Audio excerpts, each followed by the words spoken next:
It was the afternoon before Thanksgiving, November 24th, 1971, when a quiet, unremarkable man walked up to the Northwest Orient Airlines counter at Portland International Airport. He paid $18.52 in cash for a one-way ticket to Seattle, a short 30-minute hop to the north. On the ticket, he gave his name as Dan Cooper. He looked to be in his mid-40s, average height and build, dark hair, wearing a neat business suit with a white shirt, a thin black tie, and a raincoat. Nothing about him stood out. That, it would later become clear, was exactly the point. He boarded Northwest Orient Flight 305, a Boeing 727, and took a seat near the back of the cabin. As the plane taxied for takeoff, he ordered a bourbon and soda, lit a cigarette, and waited. Once airborne, he did something odd. If you're enjoying this story, please like the video to support us, and subscribe to the channel for more unbelievable true stories. He passed a folded note to a flight attendant named Florence Schaffner.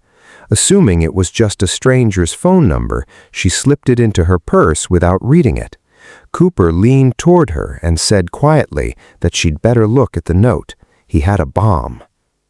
The note demanded $200,000 in cash and 4 parachutes. To prove he was serious, Cooper opened his briefcase just enough for her to glimpse a tangle of wires and red cylinders that looked like sticks of dynamite. He was calm, methodical, and precise about what he wanted. He specified the money should be in $20 bills with random, non-sequential serial numbers, the kind of detail that suggested careful planning, not a spur-of-the-moment crime. The captain radioed ahead to authorities, and word of the hijacking spread quickly through Northwest Orient and the FBI.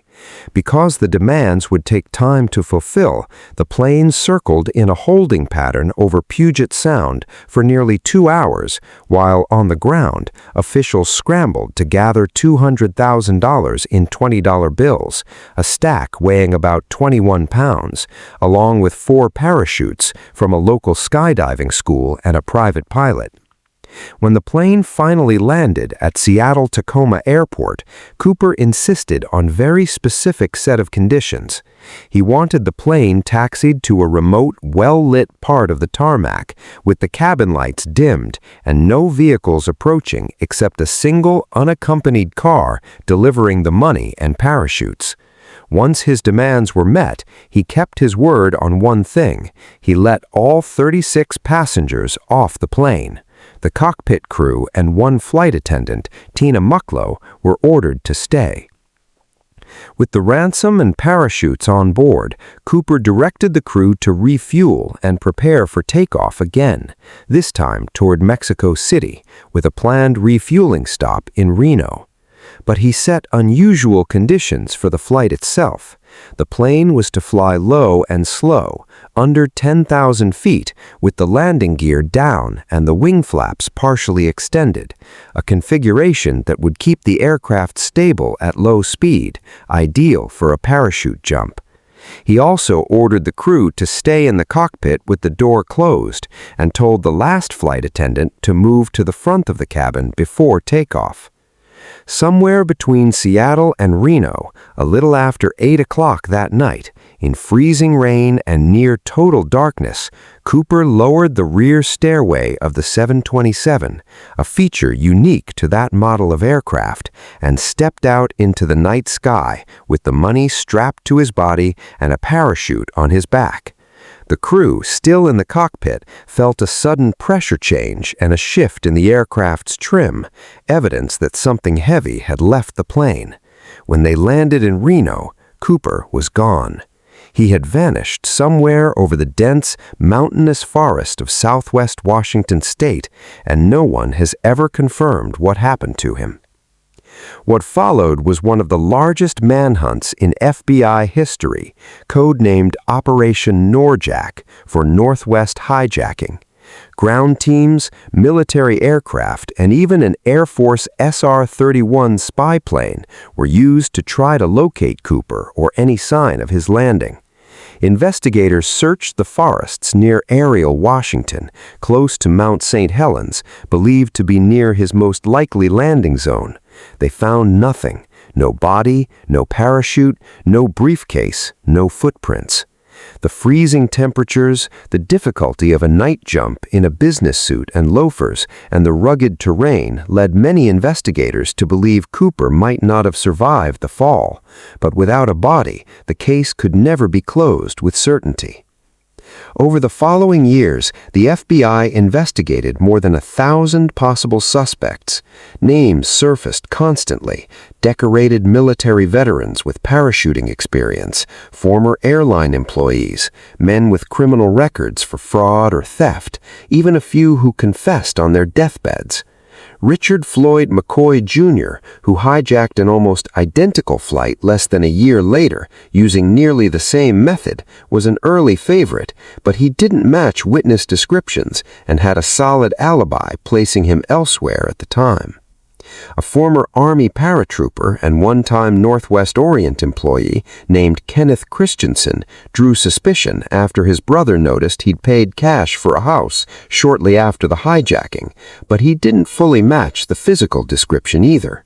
Every lead, it seemed, was missing at least one crucial detail: the wrong eye color, the wrong height, an alibi that held up, or simply no hard evidence connecting them to the crime.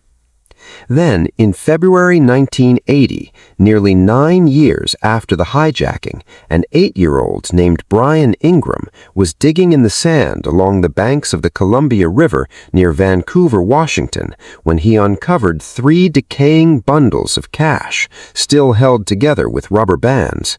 The serial numbers matched Cooper's ransom money exactly. It was the first and only piece of physical evidence from the case ever found outside the airplane itself. But rather than solving the mystery, the discovery deepened it. The location was many miles from where investigators believed Cooper had landed.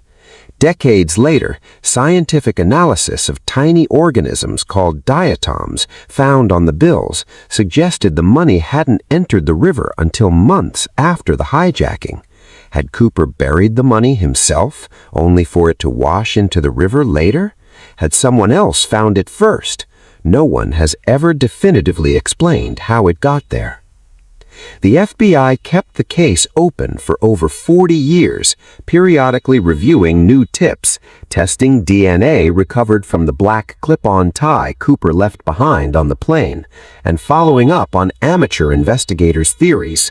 In July 2016, citing limited resources and no new physical evidence, the Bureau officially redirected its efforts away from the case, effectively closing active investigation, though it remains, to this day, the only unsolved commercial airplane hijacking in United States history. Even after the official closure, new claims have continued to surface. As recently as 2023, the adult children of one long-suspected man, Richard Floyd McCoy Jr., came forward with a parachute rig and an old logbook they say they found in a storage shed, believing it might finally tie their late father to the case. Other amateur researchers continue to champion different suspects, citing decoded messages, financial records, or physical resemblances. None of these leads has ever produced conclusive proof. What makes the case endure isn't just the crime itself, but everything it left behind. The hijacking permanently changed commercial aviation. Within about a year, airports across the country began requiring metal detectors and mandatory baggage screening for the first time. Boeing engineers even designed a mechanical device nicknamed the Cooper vane, specifically to prevent the rear air stairs of a 727 from being lowered again during flight, the very escape route Cooper had used. More than 50 years later, the man known as D.B. Cooper has never been identified. No confirmed remains have ever been found. No trace of his parachute has ever surfaced. The only certainty is the image left behind in FBI reports and eyewitness memory, a calm, unremarkable man in a business suit stepping backward out of an airplane door into a freezing, rain-soaked night sky and disappearing completely, without a trace, into American legend.